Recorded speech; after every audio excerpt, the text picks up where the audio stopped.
C'est un gouvernement faible qui est aujourd'hui à la tête d'Israël. C'est un gouvernement qui est fragile. Dominique de Villepin recadre une journaliste sur la riposte iranienne visant des bases militaires de l'occupation israélienne. L'ancien Premier ministre Dominique de Villepin était invité sur le plateau de France Info afin de répondre aux questions de deux journalistes sur le conflit armé entre l'Iran et l'occupation israélienne. Selon la journaliste Agathe Lambré, il était légitime pour l'occupation israélienne de bombarder le consulat iranien le 1er avril dernier. Des propos inacceptables selon Dominique de Villepin, qui n'hésite pas à recadrer la journaliste de France Info en lui donnant une leçon de géopolitique, rappelant qu'il est intolérable de cibler des bâtiments diplomatiques au risque de s'engouffrer dans une guerre à grande échelle.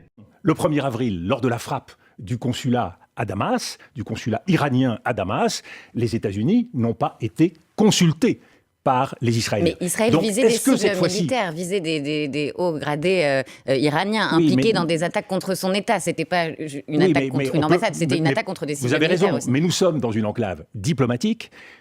Tout Iranien peut être considéré, dès lors qu'il est gardien de la Révolution, comme un ennemi d'Israël, et alors on est fondé systématiquement à frapper tout le monde, partout, tout le temps.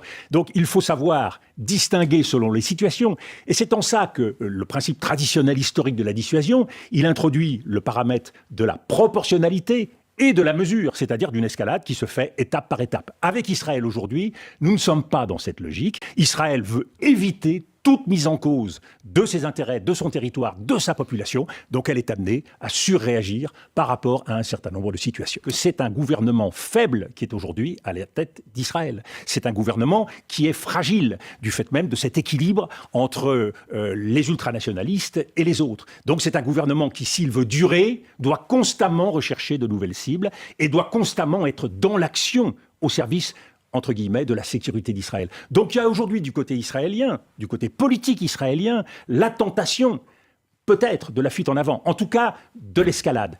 Alors que, et c'est là où les pays européens, comme les États-Unis, doivent jouer leur rôle, il faut ramener Israël à son devoir aujourd'hui de puissance régionale. Et quel est ce devoir ?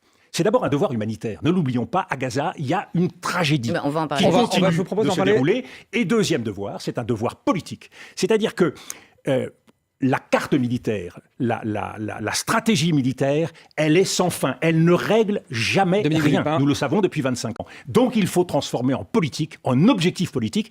Aujourd'hui, Israël n'a aucun objectif politique. Je vous propose de reconnaître un État palestinien. Très rapidement. Oui. Je pense que tout ce qui peut conduire la communauté internationale à passer de la logique de conflit et de la logique militaire à la logique politique. Il faut faire de la politique. La politique, c'est ce qui permet de faire la guerre avec d'autres moyens. Et c'est en cela qu'il faut faire de la politique. Il faut revenir à des logiques de négociation. Il faut temporiser. Manifestement, l'on voit bien, même si l'Iran est une puissance révisionniste, déstabilisatrice, on voit bien qu'elle ne souhaite pas l'escalade. Ouais. Comment Israël peut renforcer sa sécurité ? C'est un vrai débat qu'il faut avoir avec ce pays. Dominique. Et vous, pensez-vous que Dominique de Villepin doit faire son retour en politique pour redresser l'image de la diplomatie française à l'étranger ? Donnez-nous votre avis en commentaire. En attendant, rejoignez-nous, soutenez l'information Break News.